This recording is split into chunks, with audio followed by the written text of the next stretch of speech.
সুন্দর নির্বাচন করার জন্য ক্যাপেবল। আমরা সবাই আগ্রহী, নির্বাচন কমিশন আগ্রহী, সরকার আগ্রহী, আপনার অ্যাডমিনিস্ট্রেশন আগ্রহী, পুলিশ আগ্রহী, সেনাবাহিনী আগ্রহী, বিমান বাহিনী, নৌবাহিনী, সবাই। সেখানে নির্বাচন না হওয়ার কোনো সুযোগ নাই। কিছু মানি ট্রানজ্যাকশন হতে পারে বিকাশের মাধ্যমে, সেটা নির্বাচনকে প্রভাবিত করার জন্য, অর্থের লেনদেন ইত্যাদি।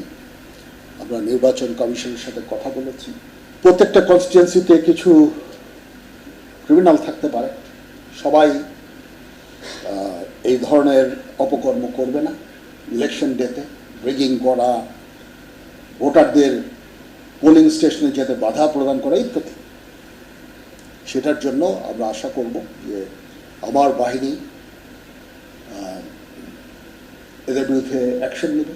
আপনারা আইদার ডিটেনশন অথবা মামলা, যেটুকু বলে, মানে অপরাধ করলে যেটুকু